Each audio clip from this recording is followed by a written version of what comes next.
ಪ್ರತಿ ಕ್ಷಣದ ಸುದ್ದಿಗಾಗಿ ಟಿವಿ9 ಕನ್ನಡ ಚಾನೆಲ್ಗೆ ಸಬ್ಸ್ಕ್ರೈಬ್ ಆಗಿ ಬೆಲ್ ಐಕಾನ್ ಒತ್ತಿ. ನಿಮ್ಮ ನ್ಯೂಸ್ ರೂಮ್ಗೆ ಸ್ವಾಗತ. ನಾನು ರಂಗನಾಥ್ ಭಾರದ್ವಾಜ್. ಇವತ್ತು ಭಯ ಭೀತಿ ಆತಂಕದಿಂದಲೇ ಇವತ್ತಿನ ನ್ಯೂಸ್ ಬುಲೆಟಿನ್ ಅನ್ನು ಶುರು ಮಾಡ್ತಾ ಇರುವಂಥದ್ದು. ನಾವು ನಿಜಕ್ಕೂ ಯಾವ ದಿಕ್ಕಿನ ಕಡೆ ಸಾಗ್ತಾ ಇದ್ದೀವಿ, ಯಾವ ಕಡೆಗೆ ಹೆಜ್ಜೆ ಇಡ್ತಾ ಇದ್ದೀವಿ, ಯಾಕಂದರೆ ಯಾಕೋ ಒಂದು ಲೆಕ್ಕದಲ್ಲಿ ರಾಜ್ಯದ ಸ್ಥಿತಿಗತಿಗಳನ್ನು ದೇಶದ ಸ್ಥಿತಿಗತಿಗಳನ್ನು ನೋಡಿದಂಥ ಸಂದರ್ಭದಲ್ಲಿ ಎದೆ ನಡುಗುತ್ತೆ. ಅದರಲ್ಲೂ ರಾಜ್ಯ ರಾಜಧಾನಿಯ ಚಿತ್ರಣ ಇವತ್ತು ನೋಡಲೇಬೇಕು, ರಾಜ್ಯದ ಚಿತ್ರಣವನ್ನು ನೀವು ನೋಡಲೇಬೇಕು. ಬನ್ನಿ ಹಾಗಾದರೆ ಪಾಯಿಂಟ್ ನಂಬರ್ 1 ನಾವು ತೋರಿಸ್ತಾ ಇದ್ದೀವಿ. ನಿಜಕ್ಕೂ ಬೆಂಗಳೂರು ಸಾವಿನ ಊರಾಗಿ ಪರಿವರ್ತನೆ ಆಗ್ತಾ ಇದೆಯಾ? ಯಾಕಂದರೆ ಎಲ್ಲಿ ನೋಡಿದ್ರೆ ಹಣಗಳು ಬೀಳ್ತಾ ಇವೆ, ಆದರೆ ಸಂಬಂಧಪಟ್ಟಂಥವರು ಕೊಡಬೇಕಾಗಿರುವಂಥ ಉತ್ತರಗಳಿದೆಯಲ್ಲ ಅದು ಬರ್ತಾನೇ ಇಲ್ಲ. ಗಮನಿಸಬೇಕಾದಂಥ ಸಂಗತಿ ಇವತ್ತು ಅವರಿಗಾಗಿರುವಂಥದ್ದು ನಾಳೆ ನಮ್ಮೆಲ್ಲರಿಗೂ ಕೂಡ ಆಗಬಹುದು, ಹೇಳಲಿಕ್ಕೆ ಸಾಧ್ಯ ಇಲ್ಲ ಅಂತ ಒಂದು ಸ್ಥಿತಿ ವಾತಾವರಣ ನಿರ್ಮಾಣ ಆಗಿರುವಂಥದ್ದು. ನಿಜಕ್ಕೂ ಇದು ಆತಂಕದ ಸಂಗತಿ number 1. Number 2, TV nine big expose. ನಾವು ಸಾಕಷ್ಟು ಸಂಗತಿಗಳನ್ನು ನಿಮ್ಮ ಮುಂದೆ ತರ್ತಾ ಇದ್ದೀವಿ. ಅಂದರೆ ಎಲ್ಲೆಲ್ಲಿ ಯಾವ್ಯಾವ ಆಸ್ಪತ್ರೆಯವರು ಬಹಳ ಘನವಾಗಿ ಈ ಔಷಧಿ ಮಾತ್ರೆಗಳನ್ನು ಕೊಡ್ತಾ ಇದ್ದಾರೆ, ಜೊತೆಗೆ ಎಲ್ಲ ಟ್ರೀಟ್ಮೆಂಟನ್ನು ಕೊಡ್ತಾ ಇದ್ದಾರೆ, ಎಷ್ಟರ ಮಟ್ಟಿಗೆ ಅಲಿಬೇಕು ಅನ್ನುವಂಥದ್ದು. ಒಬ್ಬ ಗರ್ಭಿಣಿನೂ ಕೂಡ ಅಲಿಸ್ತಾ ಇದ್ದಾರೆ. 3 ದಿವಸ ಇದ್ದರೂ ಕೂಡ ಒಬ್ಬ ವ್ಯಕ್ತಿ ಟ್ರೀಟ್ಮೆಂಟ್ ಸಿಗದೇ ಸಾಯ್ತಾ ಇದ್ದಾರೆ. ಇಂತಹ ಒಂದು ಸ್ಥಿತಿ ಇಲ್ಲಿ ಇದೆ ಅಂತಂದರೆ ಊಹಿಸ್ಕೊಳ್ಳಿ ಹೆಂಗಿದೆ ಸ್ಥಿತಿಗತಿಗಳು ಅನ್ನುವಂಥದ್ದು ನಂಬರ್ 2. ಇನ್ನು ನಂಬರ್ 3, ಕರ್ನಾಟಕದ ಕಣ್ಣೀರ ಕಥೆ. ಇದು ಕೇವಲ ಬೆಂಗಳೂರಿನ ಮಾತ್ರ ಅಲ್ಲ, ಇಡೀ ಕರ್ನಾಟಕದ ಹಂಗನೇ. ಎಲ್ಲಿ ನೋಡಿದ್ರೂ ಅಲ್ಲಿ ಅವ್ಯವಸ್ಥೆ. ಇದು ಸರಿಯಾಗುವಂಥ ಬಗೆ ಹೇಗೆ? ಇದು ನಂಬರ್ 3. ಇನ್ನು ನಂಬರ್ 4 ನೋಡಿ, ಎಲ್ಲಿ ತನಕ ಬಂದಿದೆ ಸೋಂಕಿತರ ಸಂಖ್ಯೆ 1694 ಸೋಂಕಿನ ಸ್ಫೋಟ ಇವತ್ತಾಗಿರುವಂಥದ್ದು. ಅಂದರೆ ದಿನದಿಂದ ದಿನಕ್ಕೆ ಜಾಸ್ತಿ ಆಗ್ತಾ ಇದೆ. ಇವತ್ತು ಒಂದು ಲೆಕ್ಕದಲ್ಲಿ ದಾಖಲೆ. ಬಹುಶಃ ಇದ್ಯಾಕೋ ಇದು ಓಡ್ತಿರೋ ರೀತಿ ನೋಡಿದ್ರೆ ಇದಕ್ಕಿಂತ ನಂಬರ್ ಮುಂದಿನ ದಿನಗಳಲ್ಲಿ ಹೆಚ್ಚಾದರೂ ಕೂಡ ಆಶ್ಚರ್ಯ ಪಡುವಂಥದ್ದು ಇಲ್ಲವೇ ಇಲ್ಲ. ಇದು ನಂಬರ್ 4. ಇನ್ನು ಗಡಿಯಲ್ಲಿ ಮೋದಿ ಘರ್ಜನೆ ಮಾಡಿದ್ದಾರೆ. ಯಾಕಂದರೆ ಲಡಾಖ್ನಲ್ಲಿ ನಿಂತು ಚೀನಾಕ್ಕೊಂದು ಎಚ್ಚರಿಕೆ ಸಂದೇಶವನ್ನು ರವಾನಿಸಿದ್ದಾರೆ. ಜಗತ್ತಿನ ಯಾವ ಶಕ್ತಿ ಕೂಡ ನಮ್ಮನ್ನು ಅಲುಗಾಡಿಸಲಿಕ್ಕೆ ಸಾಧ್ಯ ಇಲ್ಲ ಅನ್ನುವಂಥ ಒಂದು ದಿಟ್ಟ ಮಾತನ್ನು ಮೋದಿಯವರು ಆಡಿರುವಂಥದ್ದು. ನಿಜಕ್ಕೂ ಒಂದು ಆತ್ಮವಿಶ್ವಾಸವನ್ನು ಸೈನಿಕರಲ್ಲಿ ಅವರು ತುಂಬಿದ್ದಾರೆ. ಬನ್ನಿ ನಾನು ಶುರು ಮಾಡ್ತಾ ಇದ್ದೀನಿ ಬೆಂಗಳೂರಿನ ಸ್ಥಿತಿಗತಿಗಳ ಬಗ್ಗೆ. ಬೆಂಗಳೂರು ಸಾವಿನ ಊರಾಗಿದೆ. ಯಾಕಂದರೆ ಇವತ್ತಿನ ಚಿತ್ರಗಳನ್ನು ನೋಡಿಬಿಟ್ರೆ, ನೀವು ಇವತ್ತಿನ ದೃಶ್ಯಾವಳಿಗಳನ್ನು ನೋಡಿಬಿಟ್ರೆ ಎದೆ ಜಲ್ಲಂದು ಹೋಗ್ಬಿಡುತ್ತೆ. ಯಾಕಂದರೆ ಗಂಡ ಹೆಂಡತಿ ವಾಕಿಂಗ್ ಹೋಗಿರ್ತಾರೆ, ವಾಪಸ್ ಬರ್ತಾ ಇರ್ತಾರೆ. ಗಂಡ ಯಾಕೋ ಸ್ವಲ್ಪ ನಿಧಾನಕ್ಕೆ ನಡ್ಕೊಂಡು ಬರ್ತಾ ಇರ್ತಾನೆ, ಹೆಂಡತಿ ಮುಂದ್ಗಡೆ ಹೋಗ್ತಾರೆ. ನೋಡಿದ್ರೆ ಗಂಡನೇ ಇಲ್ಲ. ಮನೆಗೆ ಬಂದು ನೋಡಿದ್ರೆ ಎಲ್ಲಿ ಅಂತ ನೋಡಿದ್ರೆ ಮನೆಯ ಹೊರಗಡೆನೇ ಆತ ಶವವಾಗಿ ಮಲಗಿರ್ತಾನೆ. ಅಂತಹ ಸ್ಥಿತಿ. ಆ ಶವ ಇದ್ದರೂ ಕೂಡ ಎತ್ತುವಂಥವ್ರಿಗೆ ಗತಿ ಇಲ್ಲ, ಯಾರು ಬಂದು ಮುಟ್ಟಲ್ಲ. ನೋಡಿ, ಬದುಕು ಅಂತಂದರೆ ಇಷ್ಟೇನೇ. ಅರ್ಥ ಮಾಡ್ಕೋಬೇಕು ನಾವು ನೀವು ಅನ್ನುವಂಥದ್ದು. ಇರುವಾಗ ಎಲ್ಲ ನಂಟರು, ಇರುವಾಗೆಲ್ಲ ಸಂಬಂಧ, ಆದರೆ ಹೋಯ್ತು ಅಂತಂದರೆ ಮುಗಿದೋಯ್ತು ಕತೆ. ನಾವು ಇದಕ್ಕೆ ಸಂಬಂಧಪಟ್ಟಂಗೆ ಮಂತ್ರಿಗಳಿಗೆ ಕೇಳಿದ್ವಿ. ಭಾಳ ಆಶ್ಚರ್ಯ ಆಗುತ್ತಪ್ಪ ನಿಜಕ್ಕೂ. ಯಾಕಂದರೆ ಟಿವಿ9 ನಿಜಕ್ಕೂ ಏನಂದರೆ ಸಮಾಜದ ಒಂದು ದನಿ. ನಾವು ಕೇಳಿದಂಥ ಪ್ರಶ್ನೆಗಳಿಗೆ ಮಂತ್ರಿಗಳು ಉತ್ತರ ಕೊಡಬೇಕಾಗಿರುವಂಥದ್ದು ನಿಮ್ಮ ಕರ್ತವ್ಯ. ಆದರೆ ಇವತ್ತು ಮಂತ್ರಿಗಳು ನಡ್ಕೊಂಡಂಥ ರೀತಿ ಇದೆಯಲ್ಲ, ನಿಜಕ್ಕೂ ಬೇಸರ ತರಿಸುವಂಥ ಸಂಗತಿ. ಇದಕ್ಕೂ ನಮಗೂ ಏನು ಸಂಬಂಧ ಅಂತೇಳಿ ಒಬ್ಬ ಮಂತ್ರಿ ಫೋನ್ ಕಟ್ ಮಾಡ್ತಾರೆ. ಭಾಳ ಆಶ್ಚರ್ಯ. ನಿಜಕ್ಕೂ ಬೆಂಗಳೂರಿನ ಸ್ಥಿತಿಗತಿಗಳು ಹೆಂಗೆ ಆಗ್ತಾ ಇದೆ, ಬೆಂಗಳೂರು ಸಾವಿನ ಊರಾಗಿ ಹೆಂಗೆ ಪರಿವರ್ತನೆ ಆಗ್ತಾ ಇದೆ ನೋಡಿ.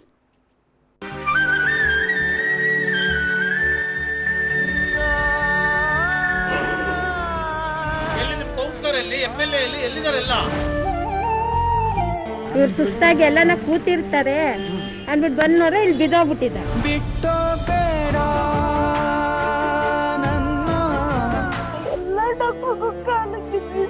ಮಂಡಿ ಊರಿ ಮರುತ್ತಿರೋ ಇದು ಬೆಂಗಳೂರಿನ ಭಯಾನಕ ಚಿತ್ರಣ. ಇದನ್ನ ಬಿಚ್ಚಿಡ್ತಾ ಇದೆ ಟಿವಿ9. ಮನದ ನೋವು ಮನ ಮುಟ್ಟದೆ ಆದ್ರೂ ಉಳಿಸ್ಕೊಳಕ್ಕಾಗ್ತಿಲ್ಲ. ಕಳ್ಕೊಂಡ್ಬಿಟ್ಟೆ.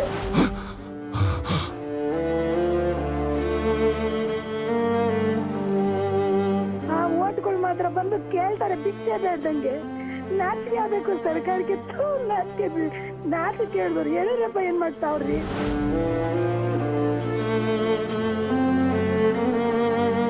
ಇದು ಆರೋಗ್ಯ ಸಚಿವರು ಇದನ್ನ ಗಮನಿಸಲೇಬೇಕು. ದೇವರಿಗೂ ನಾನು ಶಾಪ ಹಾಕಿರುವೆ ಅಷ್ಟು ಕೋಪ. ನಿಜ, ಕೊರೋನಾಗೆ ಕರುಣೆಯೇ ಇಲ್ಲ. ಆದರೆ ಕೊರೋನಾದಿಂದ ಜನರನ್ನ ಬಚಾವ್ ಮಾಡಬೇಕಾದವರು, ಜೀವ ಉಳಿಸಬೇಕಾದವರು ನಿಷ್ಕರುಣಿಗಳಾಗಿ ಬಿಟ್ರ, ಕಟುಕರಾಗಿ ಬಿಟ್ರ.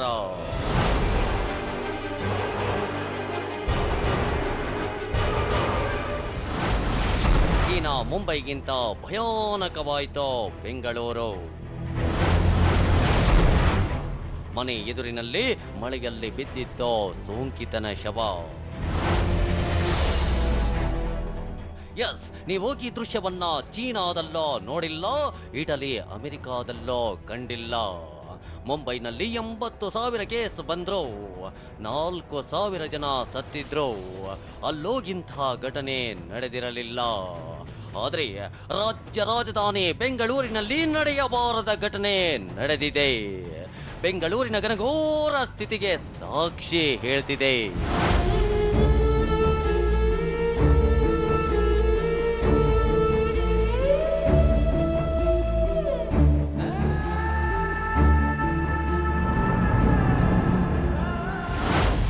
ಎಸ್, ನೋಡಿ, ಕೊರೋನಾ ಸೋಂಕಿತನ ಮೃತದೇಹ ಮನೆ ಹೊರಗೆ ಹೇಗೆ ಮಳೆಯಲ್ಲಿ ನೆನೆಯುತ್ತಾ ಹೊರಗೆ ಬಿದ್ದಿದೆ ನೋಡಿ. ಬೆಂಗಳೂರಿನ ಹನುಮಂತ ನಗರದಲ್ಲಿ ಇಂಥ ಮನ ಕಲಕುವ ಘಟನೆ ನಡೆದಿದೆ. ಆಂಬ್ಯುಲೆನ್ಸ್ ಇಲ್ಲ ಅಂತ ಸೋಂಕಿತನ ಶವ 3 ಗಂಟೆಯಿಂದ ಮನೆ ಎದುರಲ್ಲೇ ಮಳೆಯಲ್ಲೇ ನೆನೆಯುತ್ತಾ ಬಿದ್ದಿತ್ತು.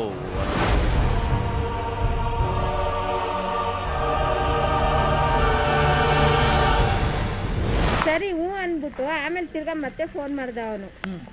ನಾನು ದೊಡ್ಡ ಗಾಡಿ ತಂದಿಲ್ಲ, ಆಂಬುಲೆನ್ಸ್ ಗಾಡಿ ಚಿಕ್ಕ ಗಾಡಿಲಿ ಬಂದಿರೋದು ಅಂದ್ಬಿಟ್ಟು ತಿರ್ಗಾ ಮತ್ತೆ ಅವ್ನು ಬರಲೇ ಇಲ್ಲ. ನಾವು ಕಣ್ಣಲ್ಲಿ ನೋಡ್ಲೂ ಇಲ್ಲ, ಅವ್ನು ಬರ್ಲೂ ಇಲ್ಲ. ಸರಿ, ನಮ್ಮ ಯಜಮಾನ್ರು ಬರ್ತಾ ಇದ್ರು ಅಲ್ಲಿ. ನಾನು ಹೋದೆ, ಬರುತ್ತೆ ಗಾಡಿ ನಿಲ್ಸನ ಅಂದ್ಬಿಟ್ಟು ನಾನು ಆ ಶೆಟ್ಟಿ ಅಂಗಡಿ ಹತ್ರ ನಿಂತೇ ಇದ್ದೀನಿ. ಇವರು ನಿಧಾನಕ್ಕೆ ನಾನು ಬರ್ತೀನಿ, ನೀನು ಹೋಗುತ್ತ ಕೊಡೆ ಹಿಡ್ಕೊಂಡು ಬಂದ್ರು. ಅಲ್ಲಿಂದ ಇಲ್ಲಿಗೆ ಬಂದಿರೋದು ಅಷ್ಟೇ ಅವರು.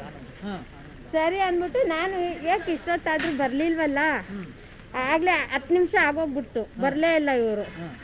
ಅದಕ್ಕೆ ನಾನೇನ್ ಮಾಡಿದೆ, ಮತ್ತೆ ಬಂದೆ ತಿರ್ಗಾ ನಾನು. ಇವ್ರು ಸುಸ್ತಾಗಿ ಎಲ್ಲನ ಕೂತಿರ್ತಾರೆ ಅಂದ್ಬಿಟ್ಟು ಬಂದ್ನೋಡ್ರೆ ಇಲ್ಲಿ ಬಿದ್ದೋಗ್ಬಿಟ್ಟಿದ್ದೆ. ಯಾವಾಗ ಈ ರೀತಿ ಮನೆ ಎದುರಿನಲ್ಲೇ ಸೋಂಕಿತನ ಶವ ಆಗಿತ್ತು, ಸ್ಥಳೀಯರು ಪಾಲಿಕೆ ಸಿಬ್ಬಂದಿ ವಿರುದ್ಧ ಆಕ್ರೋಶ ಹೊರಹಾಕಿದ್ರು. ಟಿವಿ 9 ಈ ಬಗ್ಗೆ ವರದಿ ಪ್ರಸಾರ ಮಾಡಿತ್ತು. ಪರಿಸ್ಥಿತಿಯ ಭೀಕರತೆಯನ್ನ ಎಳೆಯಾಗಿ ಬಿತ್ತರಿಸಿತ್ತು. ಕೊನೆಗೆ 3-4 ಗಂಟೆ ಬಳಿಕ ಟಿವಿ 9 ವರದಿಯಿಂದ ಎಚ್ಚೆತ್ತು ಶವವನ್ನ ಶಿಫ್ಟ್ ಮಾಡಲಾಯಿತು.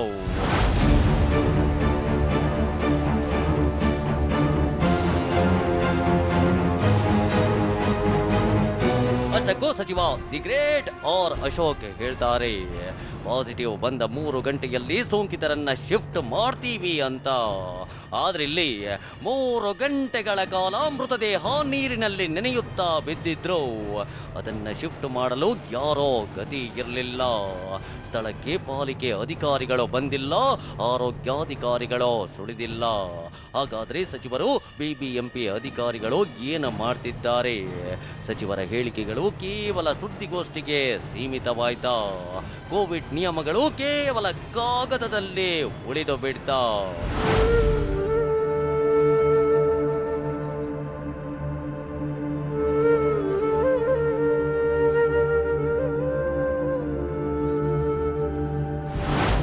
ಎಸ್, ಕಣ್ಣೆದುರೇ ನರಳಾಡ್ತಾ ಇದ್ರು, ಕಿವಿಗಳೇ ಕಿತ್ತು ಬರುವಂತೆ ಆಕ್ರಂದಿಸುತ್ತಿದ್ರು. ನೆರವಿಗೆ ಬಾರದ, ಕನಿಷ್ಠ ಪಕ್ಷ ಕಷ್ಟವನ್ನು ಆಲಿಸದವರನ್ನ ಏನು ಅನ್ಬೇಕು? ಇಂಥ ಘನಘೋರ ಸ್ಥಿತಿಗೆ, ಇಂಥ ಕರುಳು ಹಿಂಡುವ ಕಣ್ಣೀರ ಕಥೆಗಳಿಗೆ ರಾಜ್ಯ ರಾಜಧಾನಿ ಬೆಂಗಳೂರು ಪ್ರತಿದಿನವೂ ಪ್ರತಿ ಕ್ಷಣವೂ ಸಾಕ್ಷಿಯಾಗ್ತಿದೆ ಅಂದ್ರೆ ನೀವು ನಂಬಲೇಬೇಕು.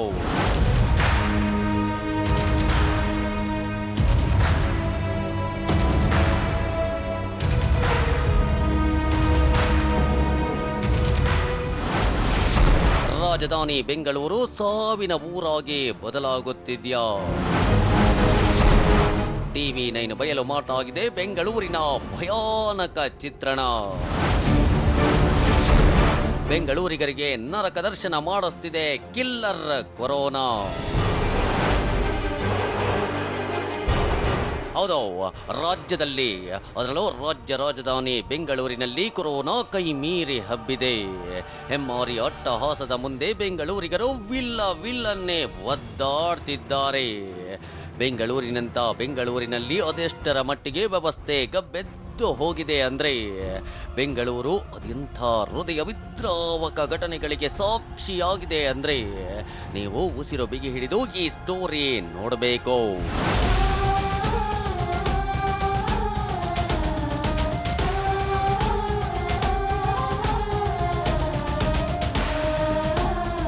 ಬೆಂಗಳೂರಿನಲ್ಲಿ ನಿತ್ಯ ಸಾವಿರ ಹತ್ತಿರ ಕೇಸ್ಗಳು ಪತ್ತೆಯಾಗ್ತಿವೆ. ಆದರೆ ಬೆಂಗಳೂರಿನ ಆಸ್ಪತ್ರೆಗಳಲ್ಲಿ ಕೊರೋನಾ ಸೋಂಕಿತರಿಗೆ ಬೆಡ್ ಸಿಗ್ತಿಲ್ಲ. ಸೋಂಕಿತರನ್ನ ಆಸ್ಪತ್ರೆಗೆ ಸಾಗಿಸಲು ಒಂದೇ ಒಂದು ಆಂಬ್ಯುಲೆನ್ಸ್ ಇಲ್ಲ. ಕೊರೋನಾ ಪಾಸಿಟಿವ್ ಬಂದ ವ್ಯಕ್ತಿಗಳಿಗೆ ರಿಪೋರ್ಟ್ ಕೊಡ್ತಿಲ್ಲ. ಅಷ್ಟೇ ಯಾಕೆ ನಾನ್ ಕೋವಿಡ್ ಪೇಷಂಟ್ಗಳಿಗೆ ಸೂಕ್ತ ಚಿಕಿತ್ಸೆಯೇ ಸಿಗ್ತಿಲ್ಲ. ಅಸಲಿಗೆ ನಾನ್ ಕೋವಿಡ್ ಪೇಷಂಟ್ಗಳನ್ನ ಸೇರಿಸ್ತಾನೇ ಇಲ್ಲ. ಹೀಗೆ ಹೇಳ್ತಾ ಹೋದ್ರೆ ಅದಿಲ್ಲ ಇದಿಲ್ಲ ಅನ್ನೋ ಪಟ್ಟಿ ಬೆಳೆಯುತ್ತಲೇ ಹೋಗುತ್ತೆ. ಅಷ್ಟರ ಮಟ್ಟಿಗೆ ಬೆಂಗಳೂರಿನ ಸ್ಥಿತಿ ಭೀಕರ ಘನಘೋರ.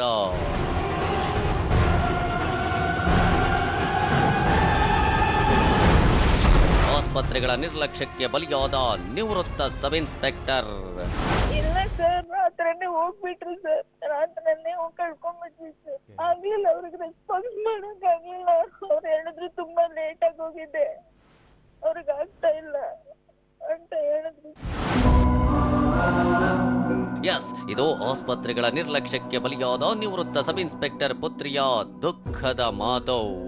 ಅಷ್ಟಕ್ಕೂ ಖಾಸಗಿ ಆಸ್ಪತ್ರೆಗಳು ಮಾಡಿದ್ದೇನೋ, ಜೀವ ಉಳಿಸಬೇಕಾದ ಹೊತ್ತಲ್ಲಿ ನಡೆದ ಅಧ್ವಾನ ಏನೋ ಅದನ್ನ ನೋಡಿದ್ರೆ ಬೆಂಗಳೂರಿನಲ್ಲಿ ಅದೆಂಥ ಸ್ಥಿತಿ ಇದೆ ಅನ್ನೋದು ನಿಮ್ಗೆ ಅರಿವಿಗೆ ಬರುತ್ತೆ. ಕೋರಮಂಗಲ ನಿವಾಸಿಯಾಗಿದ್ದ 67 ವರ್ಷದ ನಿವೃತ್ತ ಸಬ್ ಇನ್ಸ್ಪೆಕ್ಟರ್ ಪಂಚಾಕ್ಷರಿ 3 ದಿನಗಳ ಹಿಂದೆ ಉಸಿರಾಟ ಸಮಸ್ಯೆ ಜ್ವರದಿಂದ ಬಳಲುತ್ತಿದ್ರು. 3 ದಿನಗಳಿಂದ ಆಸ್ಪತ್ರೆಯಿಂದ ಆಸ್ಪತ್ರೆಗೆ ಅಲೆದಾಡಿದ್ರು. ಸೂಕ್ತ ಚಿಕಿತ್ಸೆ ಸಿಕ್ಕಿರಲಿಲ್ಲ. ಮೊದಲಿಗೆ ಹೆಬ್ಬಾಳದಲ್ಲಿ ವೈದ್ಯರು ಆಸ್ಪತ್ರೆಗೆ ದಾಖಲಾಗುವಂತೆ ಸೂಚಿಸಿದ್ರು. ಅದರಂತೆ ಪಂಚಾಕ್ಷರಿ ವಿಲ್ಸನ್ ಗಾರ್ಡನ್ನಲ್ಲಿರೋ ಅಗಡಿ ಆಸ್ಪತ್ರೆಗೆ ತೆರಳಿದ್ರು. ಅದರಲ್ಲಿ ಚಿಕಿತ್ಸೆ ನೀಡಲು ನಿರಾಕರಿಸಿದ್ರು ಅನ್ನೋದು ಅವರ ಕುಟುಂಬಸ್ಥರ ಆರೋಪ. ಅಗಡಿ ಆಸ್ಪತ್ರೆಯಲ್ಲಿ 4,500 ಪಡೆದು ಸ್ವಾಬ್ ಟೆಸ್ಟ್ ಮಾಡಿ ಕಳುಹಿಸಿದ್ದಾರೆ. ಬಳಿಕ ಅಲ್ಲಿಂದ ವಕಾಟ್ ಆಸ್ಪತ್ರೆಗೆ ತೆರಳಿದ್ರು. ಅಲ್ಲೂ ಚಿಕಿತ್ಸೆ ಸಿಕ್ಕಿಲ್ಲ. ಬಳಿಕ ರಾಜೀವ್ ಗಾಂಧಿ ಆಸ್ಪತ್ರೆಗೆ ಬಂದ್ರೆ ಅಲ್ಲಿ ಬರೋಬ್ಬರಿ 3 ಗಂಟೆ ಕಾಯ್ದಿದ್ದಾರೆ. ಅಲ್ಲಿ ಬೆಡ್ ಖಾಲಿ ಇಲ್ಲ ಅಂತ ಗೊತ್ತಾದ್ಮೇಲೆ ಸೇಂಟ್ ಜಾನ್ಸ್ ಆಸ್ಪತ್ರೆಗೆ ತೆರಳಿದ್ರಂತೆ. ಅಲ್ಲೋ ದಾಖಲಿಸಿಕೊಂಡಿಲ್ಲ. 3 ದಿನಗಳಿಂದ ಕೋವಿಡ್ ರಿಪೋರ್ಟ್ ಬರದೆ ಸೂಕ್ತ ಚಿಕಿತ್ಸೆ ಸಿಗದೆ ಆಸ್ಪತ್ರೆಯಿಂದ ಆಸ್ಪತ್ರೆಗೆ ಅಲೆದಾಡಿ ಕೊನೆಗೆ ಪಂಚಾಕ್ಷರಿ ಕೊನೆ ಉಸಿರೆಳೆದಿದ್ದಾರೆ.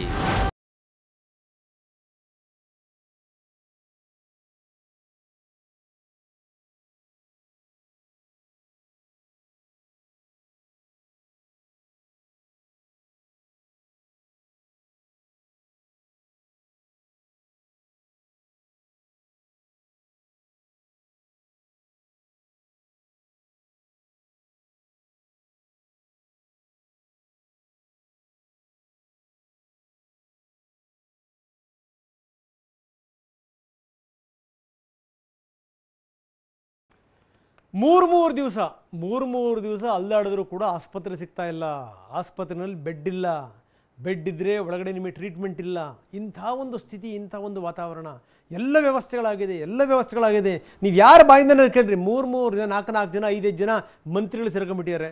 ಒಬ್ರು ಹೇಳಿದ್ದು ಒಬ್ರಿಗೆ ಗೊತ್ತಿರಲ್ಲ. ಇನ್ನು ಈ ಅಧಿಕಾರಿಗಳು ಯಾರನ್ನು ಫಾಲೋ ಮಾಡಬೇಕಪ್ಪ ದೇವರೇ ಅಂತ ತಲೆ ಮೇಲೆ ಕೈ ಕೂತ್ಕೊಂಡು ಕೂತ್ಕೊಂಡಿದ್ದಾರೆ. ಯಾಕಂದರೆ ಎಲ್ಲರೂ ಹೇಳ್ಕೊತ ಕೂತ್ಕೊಂಡ್ಬಿಟ್ರೆ ಯಾವುದನ್ನು ಫಾಲೋ ಮಾಡಬೇಕು ಅಧಿಕಾರಿಗಳು, ಅವ್ರಿಗೆ ತಲೆ ಕೆಟ್ಟು ಹೋಗಿದೆ. ಇಂಥ ಒಂದು ಸ್ಥಿತಿ. 3 ದಿವಸ ಅಲ್ಲಾಡಿದ್ರು ಕೂಡ ಒಂದು ಆಸ್ಪತ್ರೆ ಸಿಗಲ್ಲ ಅಂತಂತಂದರೆ, ಆಸ್ಪತ್ರೆ ಟ್ರೀಟ್ಮೆಂಟು ಸಿಗದೇ ರೋಗಿ ಸತ್ತು ಹೋಗ್ತಾನೆ ಅಂತಂತಂದರೆ, ಒಂದು ಕಡೆಗೆ ಆಸ್ಪತ್ರೆ ಸಿಗಲ್ಲ, ಬೆಡ್ ಸಿಗರೂ ಕೂಡ ಸರಿಯಾದಂಥ ಟ್ರೀಟ್ಮೆಂಟ್ ಸಿಗಲ್ಲ. ಏನಾಗ್ತಾ ಇದೆ, ಎಲ್ಲೆಲ್ಲಿ ಯಾವ್ಯಾವ ರೀತಿಯ ಅವಾಂತರಗಳು ನಡೀತಾ ಇದೆ, ಅದರ ಬಿಗ್ ಎಕ್ಸ್ಪೋಸನ್ನು ನಾವು ತೋರಿಸ್ತಾ ಇದ್ದೀವಿ ನೋಡಿ. ಯಾವ್ದು ಹಾಸ್ಪಿಟಲ್ ಒಳಗೆ ಗೇಟ್ ಒಳಗೆ ಕೂಡ ಕರ್ಕೊಂಡಿಲ್ಲ ಸರ್.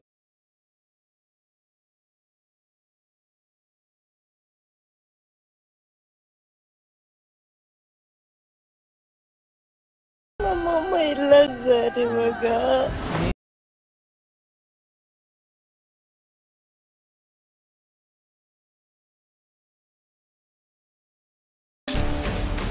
ಬದುಕೋಕೆ ಬೆಡ್ ಇಲ್ಲ, ಟ್ರೀಟ್ಮೆಂಟ್ ಸಿಗ್ತಾ ಇಲ್ಲ, ಸತ್ತ ಮೇಲೆ ಜಾಗಾನೂ ಇಲ್ಲ. ಬೆಂಗಳೂರು ಜೀವನ್ಮರಣದ ಹೋರಾಟದಲ್ಲಿ ನೊಂದು ಬೆಂದು ಹೋಗ್ತಿದೆ. ಬೆಂಗಳೂರಿಗರ ಪಾಲಿಗೆ ನಿತ್ಯವೂ ನರಕ. ಜನರು ಉಸಿರು ಬಿಗಿ ಹಿಡಿದು ಮನೆಯಿಂದ ಹೊರಗಡೆ ಕಾಲಿಡ್ತಾ ಇದ್ದಾರೆ. ಬೆಂಗಳೂರಿನ ಭಯಾನಕ ಚಿತ್ರಣವನ್ನ TV9 ಎಕ್ಸ್ಪೋಸ್ ಮಾಡ್ತಿದೆ ನೋಡಿ.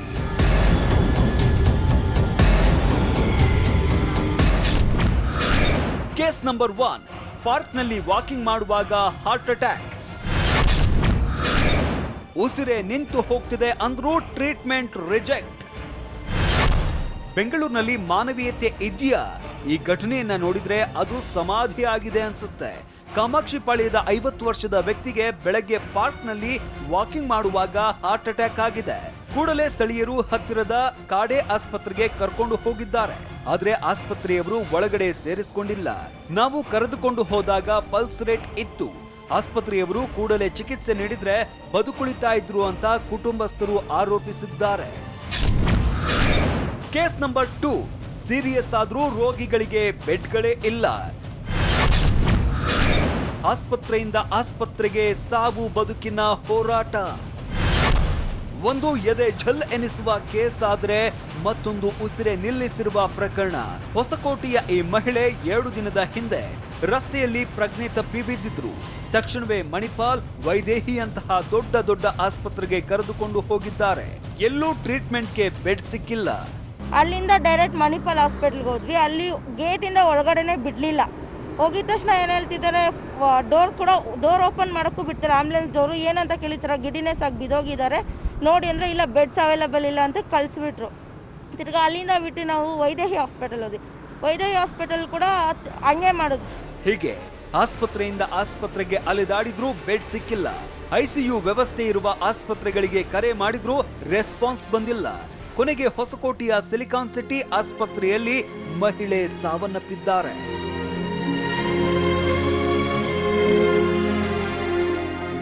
ನಮ್ಮಮ್ಮ ಇಲ್ಲ ಸರ್, ಇವಾಗ ತೀರ್ಕೊಂಡ್ರು ಸರ್. 3 ಗಂಟೆ ರಾತ್ರಿ ಹೊಸಕೋಟೆದಲ್ಲಿ ಸಿಲಿಕಾನ್ ಸಿಟಿ ಹಾಸ್ಪಿಟಲ್. ಯಾವ್ದು ಹಾಸ್ಪಿಟಲ್ ಒಳಗೆ ಗೇಟ್ ಒಳಗೆ ಕೂಡ ಕರ್ಕೊಂಡಿಲ್ಲ ಸರ್. ನೈಟ್ ಯಾವ್ದಾರ ಹಾಸ್ಪಿಟಲ್ ಅಡ್ಮಿಟ್ ಮಾಡ್ಕೊಂಡಿದ್ರೆ ಇವತ್ತು ನಮ್ಮಮ್ಮ ಹಿಂಗ ಆಗ್ತಿರ್ಲಿಲ್ಲ. ಕೇಸ್ ನಂಬರ್ 3, ಚಿಕಿತ್ಸೆ ಸಿಗದೆ ಮನೆಯಲ್ಲೇ ಪ್ರಾಣ ಬಿಟ್ಟ 3. ಬೆಂಗಳೂರಿನಲ್ಲಿ ಆಸ್ಪತ್ರೆಗಳ ನಿರ್ಲಕ್ಷ್ಯ ಎಷ್ಟಿದೆ ಅಂದ್ರೆ ಇವತ್ತು ಸಿಲಿಕಾನ್ ಸಿಟಿಯ ಆಸ್ಪತ್ರೆಗಳಲ್ಲಿ ಬೆಡ್ ಸಿಗದೆ ಮನೆಯಲ್ಲೇ 3 ಪ್ರಾಣ ಬಿಟ್ಟಿದ್ದಾರೆ. 88 ವರ್ಷದ ವೃದ್ಧರೊಬ್ಬರು ಉಸಿರಾಟದ ಸಮಸ್ಯೆಯಿಂದ ಬಳಲ್ತಾ ಇದ್ರು. ಇವರನ್ನ ದಾಖಲಿಸಿಕೊಳ್ಳುವುದಕ್ಕೆ 2 ಆಸ್ಪತ್ರೆಗಳು ನಿರಾಕರಿಸಿವೆ. ತಂದೆಯನ್ನ ಅನಿವಾರ್ಯವಾಗಿ ಮಗನ ಮನೆಗೆ ಕರೆತಂದಿದ್ದಾರೆ. ಮಗ ಬೇರೆ ವ್ಯವಸ್ಥೆ ಮಾಡುವಷ್ಟರಲ್ಲಿ ತಂದೆ ಮನೆಯಲ್ಲೇ ಮೃತಪಟ್ಟಿದ್ದಾರೆ. ಮತ್ತೊಂದೆಡೆ ಕೊರೋನಾ ಸೋಂಕಿತರೊಬ್ಬರು 3 ದಿನ ಬೆಡ್ ಸಿಗದೆ ಪರದಾಡಿದ್ದಾರೆ. 78 ವರ್ಷದ ವೃದ್ಧನಿಗೆ ಮಂಗಳವಾರ ಪಾಸಿಟಿವ್ ಬಂದಿತ್ತು. ಜೀವ ಹಿಂಡ್ತಾ ಇದ್ರು ಮನೆಯಲ್ಲೇ ನರಳಾಡ್ತಾ ಇದ್ದ ವೃದ್ಧ ಸಾವನ್ನಪ್ಪಿದ್ದಾರೆ. ಇದು ಭೀಕರ ನರಕ. ಕೊರೋನಾ ವಾರಿಯರ್ಸ್ ಅನ್ನೋ ಪೊಲೀಸರಿಗೆ ಬೆಂಗಳೂರಿನಲ್ಲಿ ಚಿಕಿತ್ಸೆ ಸಿಗ್ತಾ ಇಲ್ಲ. ವಿಜಯನಗರ ಠಾಣೆಯ ಹೆಡ್ ಕಾನ್ಸ್ಟೇಬಲ್ ರವಿಕುಮಾರ್ ರಾತ್ರಿ ಇಡೀ ಆಸ್ಪತ್ರೆಗೆ ಅಲೆದು ಮನೆಗೆ ಮರಳಿದ್ದಾರೆ. ಕೊನೆಗೆ ಚಿಕಿತ್ಸೆ ಸಿಗದೆ ಬೆಳಗ್ಗೆ ಮನೆಯಲ್ಲೇ ಕೊನೆ ಉಸಿರೆಳೆದಿದ್ದಾರೆ. ರವಿಕುಮಾರ್ ಲಿವರ್ ಸಮಸ್ಯೆಯಿಂದ ಬಳಲ್ತಾ ಇದ್ರು. ಸೂಕ್ತ ಚಿಕಿತ್ಸೆ ಸಿಗದೆ ಮೃತಪಟ್ಟಿದ್ದಾರೆ.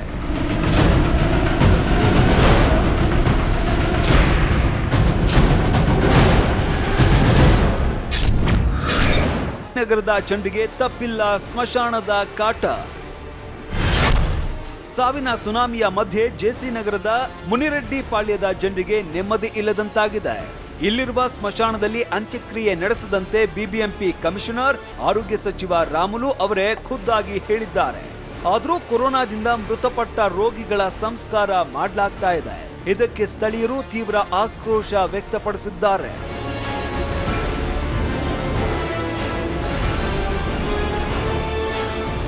ಒಟ್ನಲ್ಲಿ ಸಕಾಲಕ್ಕೆ ಚಿಕಿತ್ಸೆ ಇಲ್ಲದೆ ಬೆಂಗಳೂರಿನಲ್ಲಿ ಕೋವಿಡ್ ಹಾಗೂ ನಾನ್ ಕೋವಿಡ್ ರೋಗಿಗಳ ಸಾವು ಹೆಚ್ಚಾಗ್ತಾ ಇದೆ. ಜೀವ ಹೋಗುವ ಎಮರ್ಜೆನ್ಸಿ ಇದ್ರೂ ಖಾಸಗಿ ಆಸ್ಪತ್ರೆಗಳು ಟ್ರೀಟ್ಮೆಂಟ್ ಕೊಡ್ತಾ ಇಲ್ಲ. ಇಂತಹ ಆಸ್ಪತ್ರೆಗಳ ವಿರುದ್ಧ ಸರ್ಕಾರ ಕೂಡಲೇ ಕ್ರಮ ಜರುಗಿಸಬೇಕು. ಚಿಕಿತ್ಸೆಗೆ ಹಿಂದೇಟು ಹಾಕುವ ಆಸ್ಪತ್ರೆಗಳ ಲೈಸೆನ್ಸ್ ಅನ್ನ ಕ್ಯಾನ್ಸಲ್ ಮಾಡಬೇಕು. ಇದು ಪ್ರಾಣ ರಕ್ಷಣೆಗೆ ಜನರ ಪರವಾಗಿ TV9 ಮಾಡ್ತಿರೋ ಹಕ್ಕೊತ್ತಾಯ. Bureau report TV9. ಏನು ಹಕ್ಕೊತ್ತಾಯ ಮಾಡಿದ್ರು ಕೂಡ ಈ ಸರ್ಕಾರಕ್ಕೆ ಕೇಳಿಸುವಂಥದ್ದು ಅಷ್ಟರಲ್ಲೇ ಇದೆ. ನಾನು ಹೇಳಿದ್ನಲ್ಲ 5-6 ದನಿಗಳಾಗ್ಬಿಟ್ರೆ ಯಾರು ದನಿನ ಆಲಿಸ್ಬೇಕು, ಯಾರಿಗೆ ಜವಾಬ್ದಾರಿ ಇದೆ, ಮಾತಾಡೋಕ್ಕೆ ಅವ್ರಿಗೆ ಆಗಲ್ಲ ಅಂತಂದರೆ ಇನ್ನೇನು ಮಾಡ್ತಾರೆ ನಾಯಕರುಗಳು ಗಮನಿಸಬೇಕು. ಇನ್ನು ನಾನು ತೋರಿಸಿದ್ವಲ್ಲ ಬರೀ ಇಷ್ಟು ಮಾತ್ರ ಅಂದ್ಕೋಬೇಡಿ, ಈ ಇಡೀ ಕರ್ನಾಟಕದ ತುಂಬೆಲ್ಲ ಬರೀ ಇಂಥ ಕಣ್ಣೀರಿನ ಕಥೆಗಳೇ ತುಂಬಿವೆ. ಕಿಮ್ಸ್ ಆಸ್ಪತ್ರೆಯಿಂದ ಸೋಂಕಿತ ಪರಾರಿ. ನೋಡಿ, ಸರಿಯಾಗಿ ನೋಡಿ, ಬಾಗಿಲು ತೆಗೆದು ಸಲೀಸಾಗಿ ಹೊರಗೆ ಹೋಗೋ ಭೂಪನನ್ನ ನೋಡೋಕೆ ಡೀಸೆಂಟ್ ಆಗಿ ಕಂಡ್ರು ಪಕ್ಕಾ 420 ಇವನು. ಹುಬ್ಬಳ್ಳಿಯ ಉಪನಗರ ಠಾಣೆ ಪೊಲೀಸರು ಕಳ್ಳತನದ ಕೇಸ್ನಡಿ ಈತನನ್ನ ಬಂಧಿಸಿದ್ರು. 15 ದಿನ ಸ್ಟೇಷನ್ ನಲ್ಲಿದ್ದ ಇವನಿಗೆ ಕೊರೋನಾ ಇರೋದು ದೃಢಪಟ್ಟಿತ್ತು. ಹೀಗಾಗಿ ಕಿಮ್ಸ್ಗೆ ದಾಖಲಿಸಿದ್ರು. ಆದ್ರೆ ಇವತ್ತು ಬೆಳಗ್ಗೆ ಆಸ್ಪತ್ರೆಯಿಂದ ಆರಾಮಾಗಿ ಎಸ್ಕೇಪ್ ಆಗಿದ್ದಾನೆ.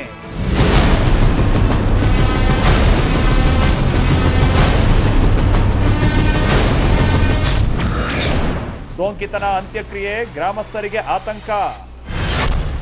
ಏನೋ ಸಣ್ಣ ನಿರ್ಲಕ್ಷ್ಯದಿಂದ ಊರಿಗೂರಿಗೆ ಆತಂಕ ಕಾಡ್ತಾ ಇದೆ.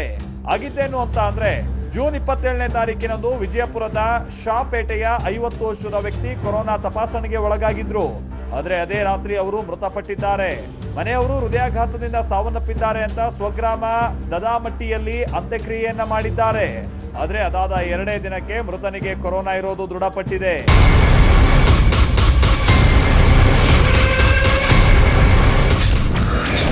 ಕೊರೋನಾಗಿಂತ ಹಸಿವಿನಿಂದಲೇ ಸೋಂಕಿತರ ನರಳಾಟ. ತುಮಕೂರು ಕೋವಿಡ್ ಆಸ್ಪತ್ರೆಯಲ್ಲಿ ಸೋಂಕಿತರ ಪಾಡು ಅಷ್ಟಿಷ್ಟಲ್ಲ. ಸೋಂಕಿತರಿಗೆ ಮಾತ್ರೆ, ಇಂಜೆಕ್ಷನ್, ಚಿಕಿತ್ಸೆಯನ್ನು ನೀಡದೆ ಕೂಡಿ ಹಾಕಿದ್ದಾರೆ. ಬಿಸಿ ನೀರು, ಬಿಸಿ ಆಹಾರವನ್ನು ಕೊಡ್ತಾ ಇಲ್ಲ ಅಂತ ಐಸೋಲೇಷನ್ ವಾರ್ಡ್ನಲ್ಲಿ ಸೋಂಕಿತರು ಅಳಲು ತೋಡ್ಕೊಂಡಿದ್ದಾರೆ.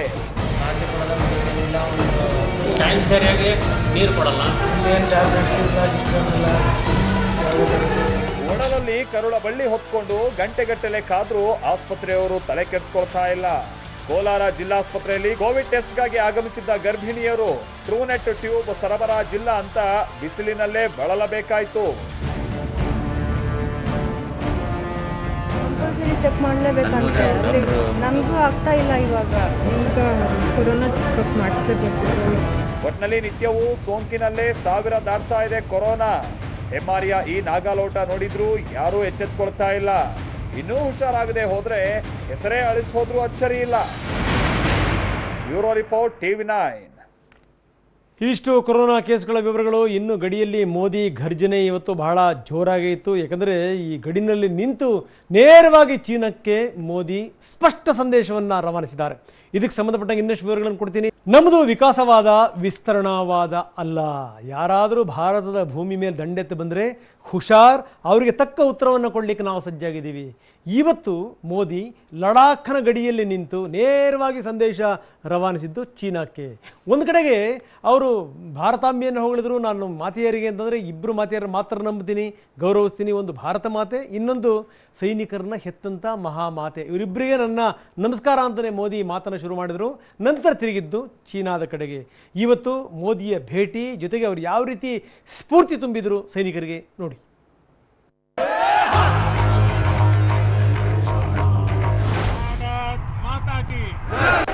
मैं लड़ जाना पूरी दुनिया में ये संदेश दिया है कि भारत की ताकत क्या है। आपकी शौर्य गाथाएं घर घर में गूंज रही है। विस्तारवाद का युग समाप्त हो चुका है। ये युग विकासवाद का पीछे नहीं रहेंगे, ये मैं आज आपको विश्वास दिलाने आया। भारत माता की। ಚೀನಾ ವಿರುದ್ಧ ಗಡಿಯಲ್ಲಿ ನಿಂತು ಮೋದಿ ಘರ್ಜನೆ. ಯಸ್, ಮೋದಿ ಘರ್ಜನೆ. ಗಲ್ವಾನ್ನಲ್ಲಿ ಮೋದಿ ಘರ್ಜನೆ. ಕಳೆದ ತಿಂಗಳು ಕುತಂತ್ರಿ ಚೀನಾ ಲಡಾಖ್ ಗಡಿಯಲ್ಲಿ ಬಾಲ ಬಿಚ್ಚಿ ಭಾರತೀಯ ಯೋಧರ ಜೊತೆ ಮಲ್ಲಯುದ್ಧಕ್ಕೆ ನಿಂತಿತ್ತು. ಚೀನಾ ಸೈನಿಕರ ವಿರುದ್ಧ ಹೋರಾಡಿದ ನಮ್ಮ 20 ವೀರ ಯೋಧರು ದೇಶದ ಭೂಮಿಗಾಗಿ ತಮ್ಮ ಪ್ರಾಣವನ್ನೇ ಅರ್ಪಿಸಿದ್ರು. ಭಾರತ ಚೀನಾ ನಡುವೆ ಇಂದಿಗೂ ಪರಿಸ್ಥಿತಿ ಬೂದಿ ಮುಚ್ಚಿದ ಕೆಂಡವಾಗೆ ಉಳಿದಿದೆ. ಪರಿಸ್ಥಿತಿ ಹೀಗಿರುವಾಗ ಪ್ರಧಾನಿ ಮೋದಿ ಇಂದು ದಿಢೀರಂತ ಲಡಾಖ್ ನೆಲದಲ್ಲಿ ಲ್ಯಾಂಡ್ ಆಗಿದ್ದಾರೆ.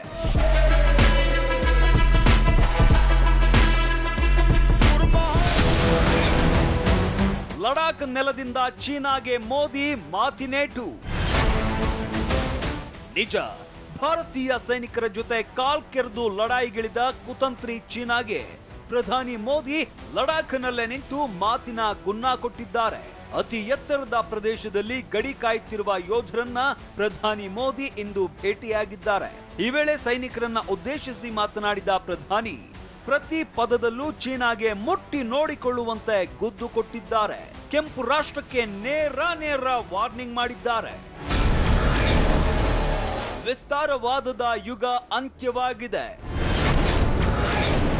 ಚೀನಾ ಅಧ್ಯಕ್ಷನಿಗೆ ಮೋದಿ ಖಡಕ್ ಸಂದೇಶ.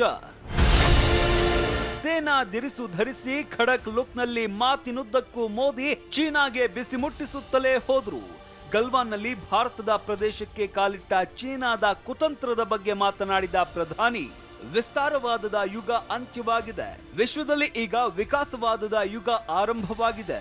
ವಿಸ್ತಾರವಾದಕ್ಕಿಂತ ವಿಕಾಸವಾದದ ಯುಗ ಶಕ್ತಿಶಾಲಿ.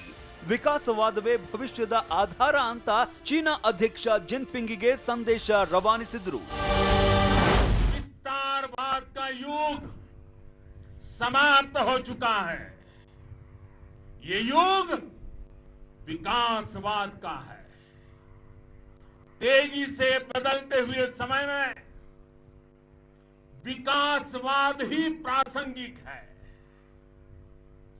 विकासवाद के लिए ही अवसर है.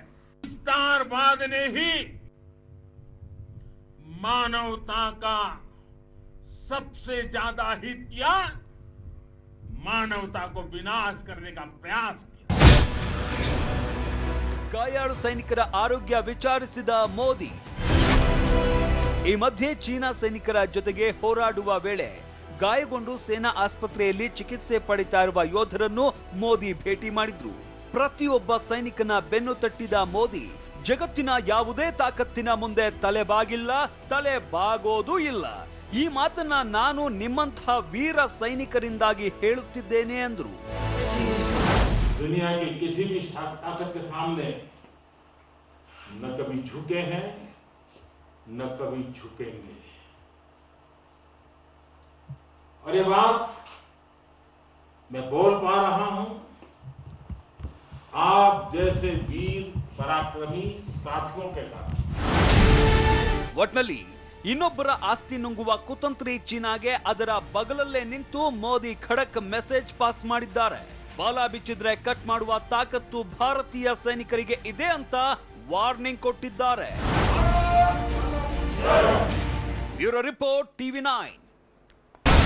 ಇನ್ಸೈಡ್ ಸುದ್ದಿ ಸೋಮವಾರದಿಂದ ಶನಿವಾರ ಸಂಜೆ 7 ಗಂಟೆಗೆ TV9 ನಲ್ಲಿ ಮಾತ್ರ.